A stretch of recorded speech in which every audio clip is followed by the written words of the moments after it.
सराड़ी बरसां खॾैर जे इलाइक़े ॻोठ शेरखान जमाली में सियासी समाजी अॻवान हाजी ख़ान मोहम्मद जमाली जी मेज़बानी हेठि सिंध टीवी नेटवर्क जे सॾ ते औरत जी आज़ादी सिंध जी ख़ुशहाली जे सिरे हेठि सिंधी सक़ाफ़ती ॾियारे जी आमद जे सिलसिले में संदसि ओताक़ ते हिकु तक़रीब कोठाई वई। तक़रीब में ॻोठाणनि सिंधी टोपियूं अजरक पटका पहिरे शरीक थिया। तक़रीब दौरान मक़ामी फ़नकारनि मोर जमाली निहाल जमाली सिंध धरती सां मोहबत जो इज़हार कंदे पंहिंजे सुरीले आवाज़ में सिंधी सक़ाफ़ती क़ौमी गीत पेश करे पंहिंजे फ़न वसीले सिंध धरती खे पेटा पेश कई। जॾहिं त वेठलनि जो दाद हासिलु कयो जिते ॿारनि सिंधी टोपियूं अजरक ऐं पटका पहिरे सक़ाफ़ती क़ौमी गीतनि ते रक़्स करण ते मजबूर थी पिया। ॿिए पासे सिंध जे जग मशहूरु सुगड़ गुलबेग जमाली पिणु पंहिंजे सुगड़ाइप जो शानदार नमूने मुज़ाहिरो कंदे सुगड़ाइप जूं सिन्फ़ूं ॾोर बेत पेश करे वेठलनि में वाह वाह कराए छॾी।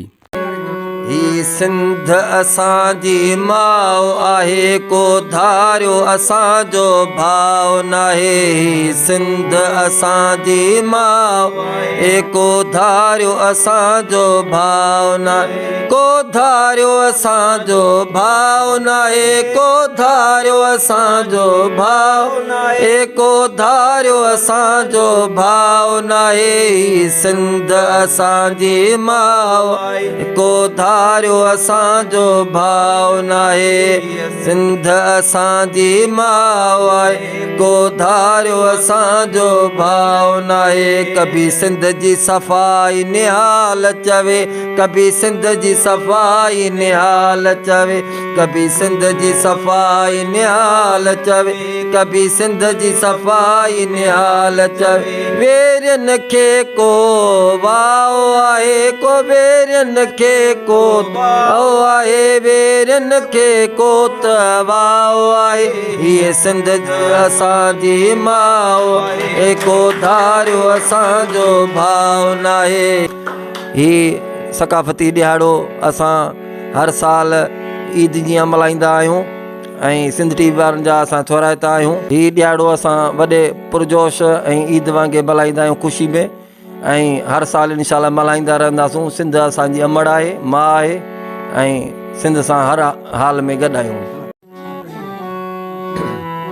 सॼी ख़ूबसूरत असांजी सिंधड़ी सॼी ख़ूबसूरत असांजी सिंधड़ी ख़ुदा जी अनेमत असांजी सिंधड़ी ख़ुदा जी अनेमत असांजी सिंधड़ी हुजान हुजामा सालेह जमाली हुजान हुजामा सालेह जमाली रहे सल सलामत असांजी सिंधड़ी रहे सल सलामत असांजी सिंधड़ी ख़ुदा जी अनेमत असांजी सिंधड़ी ख़ुदा जी अनेमत असांजी सिंधड़ी। हर हाल में सिंध सां गॾु आहियूं। सिंध सकावत जो ॾियारो हर हाल में मल्हाईंदा आहियूं। हिते तोड़े कराची में बि असां वटि उहो ई प्रोग्राम थींदा आहिनि। बसि जेतिरी चइजो कमु आहे असां सिंध जे हिसाब सां सम्झो जज़्बाती थी वेंदा आहियूं। वधीक कुझु चई बि नथा सघूं। सिंध जे हवाले सां असां जज़्बाती ज़्यादा थी वेंदा आहियूं छो जो असां वरी शाइर बि आहियूं इनकलाबी शाइर आहियूं। साईं ज़बरदस्त आहे असांजे अबोज माण्हुनि खे अची सम्झ ॾिनई ऐं सिंध टीवी वारनि उन्हनि खे उजागर कयो आहे। उन्हनि खे कंहिंखे ख़बर ई न आहे त असां वटि छा आहे असांजा हुकूक छा आहिनि कंहिंखे ख़बर ई न आहे। त उहे हुकूक जेके आहिनि उहे सिंध टीवी न्यूज़ आहिनि उन्हनि खे ज़ाहिर कयो आहे। उन्हनि खे अची मैदान ते आंदई त उन हवाले सां हू पंहिंजो यानी हक़ूक़ वठी सघंदा। त उन जे हवाले सां ऐं मीडिया जो बि यानी सिंध टीवी वारनि जो उन्हनि सां वॾो रोल आहे ऐं उन्हनि जा असां बि थोराइता आहियूं जो हेतिरो पंधु करे असां वटि आया आहिनि। ऐं सुगड़ गुलबेग जमाली वेठल ॻोठ ओस्मान जमाली ॻोठ त ओस्मान ख़ान जमाली जो मां वेठल आहियां पर मुंहिंजो हिकु घर हिते बि आहे ॿियो घर हुते बि आहे। रियाज़ ही जेको सिंध टीवी वारनि असांजे लाइ प्रोग्राम हिकु जोड़ियो आहे सक़ाफ़त जो ॾियारो अहिड़ो त ॾींहुं हिननि हिकु मुक़ररु कयो आहे जो दिलि थी चवे त राति ॾींहुं प्रोग्राम कयूं। प्रोग्राम में असां जूं अखियूं दीदूं प्रोग्राम में हुजनि। राति ॾींहुं असीं सुगड़ फ़क़ीर ॻाईंदा वरितूं ऐं हीअ जेका हिकु औरत जी आज़ादी लाइ हिननि जेको हीउ प्रोग्राम जोड़ियो आहे तमामु बहितरीनु ॻाल्हि आहे जो इन में अॻु में जेके इंसान जाहिल माण्हू हुआ ॿाराड़ी जा हुआ उहे औरतुनि खे नींगरनि वीचारनि जा हक़ हुकूक पूरा कोन ॾींदा हुआ पर हाणे हिन सिंध टीवी वारनि तमामु ॻाल्हि खे उनवान तमामु भलो ॾिनो आहे उन जे करे हीउ प्रोग्राम थियो जो हिन में औरत खे इल्मु बि ॾेई सघिजे थो उन जे हवाले सां हिननि जूं लख महिरबानियूं असांजे लाइ ऐं सिंध टीवी वारनि जूं महिरबानियूं जो अॼु असांजे अङण ते कई आया जे असांजी ओताक ते आया इन ओताक जे हिसाब सां उस्ताद जा अखर आहिनि त ओताक वञ उन्हीअ जे जेके अदा चवनि अच तंहिं मोहबत वारी महफ़िल में तूं साबित चइजां सच त मिलंदी मान मलूक चवे गरो तारां गच बुहारी ॾे तूं ॿियाईअ खे त रंग पिरिया में रच त अचई महल अबासी चवे तूं पतंग वांगे पच वखर कॾहिं न विहाजां कूड़ किनूं कच पोइ बुछड़ी संगत खां बच मतां वरी पोइ पिशेमान थी तो ओताक वञ उन्हीअ जे जेके आकिल चवनि ईंदो कर ॾोर गुज़ार त ॾाप वारी तूं ॾिठ पिरोली ॾींदो कर मणे मिसरियूं मलूक चवे तूं वटर खणी वेंदो कर विरह जॾहिं संगत खे इहा नेकी बि पाण सां नींदो कर पोइ थधो घड़ो थींदो कर त ओती न तोखे अदब सां छंछर ॾींहुं शाम जो कांगल आयो कही जे अची सलाम ॾिना सजण जा लामन मां लही अहवाल कयाई अजीब जो त वरी आयमि वही आवियूं मूं इलाही कयूं त राति पौ रही पर ख़बरूं मूंसां ख्यातो करे वियो कुझु चोंबण सां चई गम न कर गुलबेग तूं तोसां सजण आहे सही अहिड़ो वियो अथई ठा ठही तुंहिंजो जग में जमाली चवे पर अॼु असांजे अङण ते जी रियाज़ आयो आहे इन लाइ उस्ताद चयो फ़क़ीर साईं चयो आहे त आचर ॾींहुं अजीब लाइ उजारी मूं ओताक सुबुह खां वठी असां बि पाण सभिनी गॾिजी हिन ओताक खे सिंगार त रियाज़ असां वटि अचे पियो त आचर ॾींहुं अजीब लाइ उजारी मूं ओताक सेजूं मूं सजायूं त पिरी पेर पाइनि पाक हबीब जे हुसन जी हर जा हले पई हाक पर सुवाल मुंहिंजा साब पिया राज़ी थियो रब रज़ाक ओ गुलबेग नथी गमनाक तुंहिंजा पिरी आहिनि पंध में तुंहिंजा पिरी आहिनि पंध में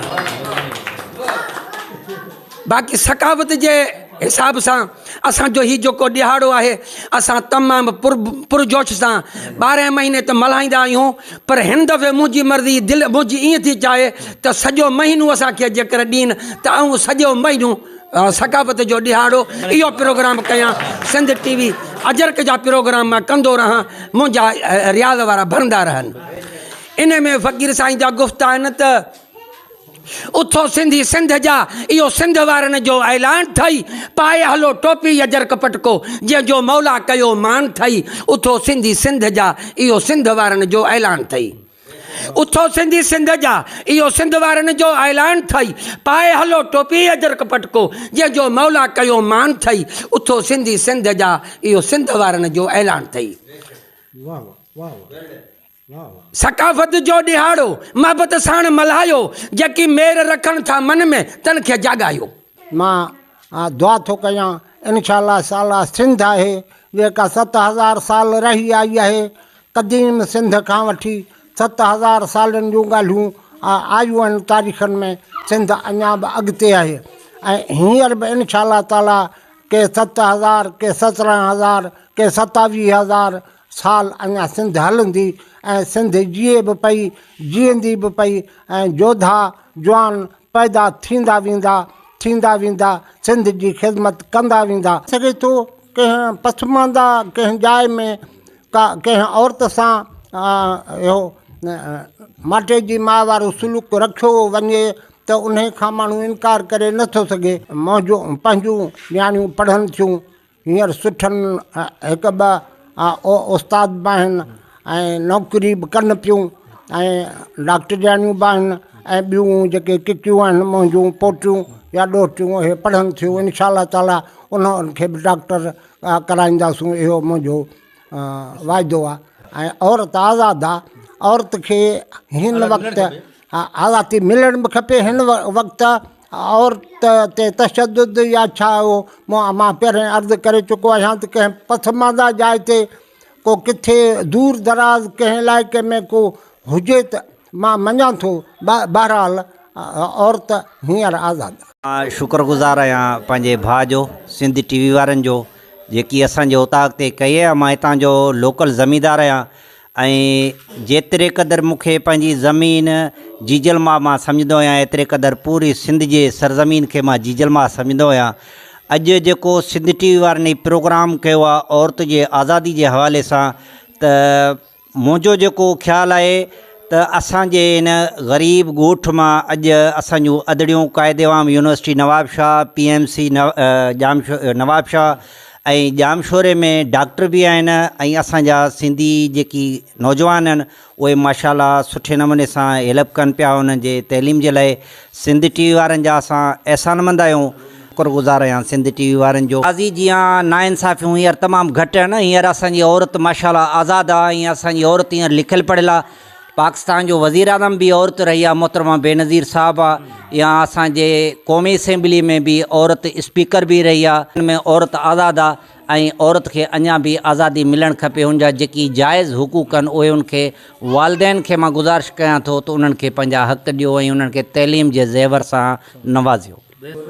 ही असां सिंध टीवी वारनि जा तमामु थोराइता आहियूं जिन असांखे टाइम ॾिनो आहे, असां वटि हली आया आहिनि। ही जेको कल्चर डे असां मल्हाईंदा आहियूं ही डिसंबर जे पहिरीं आचर ते माशाल्लाह असां हर साल हिन खे मल्हाईंदा आहियूं। हिन साल बि असां हिन खे ईद जीअं मल्हाईंदासूं 7 डिसंबर ते, आचर जे ॾींहुं।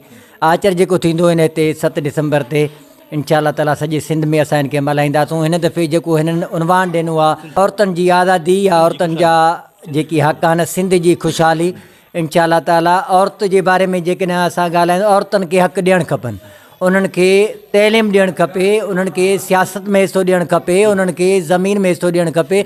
उन्हनि जा जेकी बि हक़ आहिनि उहे उन्हनि खे ॾियणु खपनि, छाकाणि त रुॻो मर्दनि जा हक़ न आहिनि, औरतुनि जा बि हक़ आहिनि। औरतुनि जा हक़ मर्दनि ते आहिनि, मर्दनि जा हक़ औरतुनि ते आहिनि। हीउ जेको मर्द आहे उहो बि हिकिड़े औरत मां ई पैदा थियो आहे। जेकॾहिं असां उन्हनि खे पंहिंजा हक़ न ॾींदासूं त उहा उन्हनि सां नाइंसाफ़ी थींदी। बाक़ी जेको हीउ सकाफ़त जो ॾियारो आहे इहो इंशाअल्लाह ताला असां हिकु ईद जीअं मल्हाईंदासूं।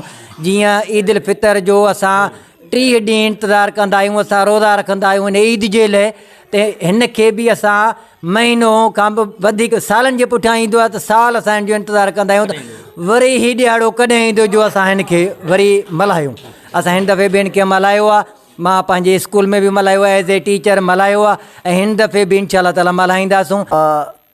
सिंध टीवी वारनि जो निहायत शुक्रगुज़ार आहियां जेके हिते असांजे उताक ते कई आया ऐं हीअ सकाफ़ती ॾिहाड़ो असां तमामु ख़ुशीअ सां मल्हाईंदा आहियूं ऐं हर साल मल्हाईंदासीं, छो जो सिंध सां असांजो रूह जो रिश्तो आहे ऐं सिंधी ॿोली ऐं सिंध जा माण्हू तमामु असांखे प्यारा आहिनि, साह खां बि मिठा आहिनि ऐं हीउ ॾिहाड़ो ईद जे वांगुरु असांखे तमामु ख़ुशी जो ॾिहाड़ो आहे ऐं ईद वांगुरु था असां मल्हायूं। इंशाअल्लाह ताला आईंदह बि मल्हाईंदासीं। क़ुर्बान सोणी सिंध तां सिंध जो बचो बचो आहे, क़ुर्बान सोणी सिंध तां सिंध जो बचो बचो आहे, रहंदो रहियो हमेशह सिंध सां सचो सचो आहे। तक़रीब जे आख़िर में मक़ामी फ़नकारनि, सुगड़ ऐं ॻोठाणनि 7 डिसंबर ते सकाफ़ती ॾियारो सिंध टीवी नेटवर्क जे सॾ ते औरत जी आज़ादी, सिंध जी ख़ुशहाली जे सिरे हेठि शानदार नमूने मल्हाइण जो पिणु अज़म वरजायो। कैमरामैन टीम सां गॾु रियाज़ ज़रदारी, सिंध टीवी न्यूज़, सराड़ी।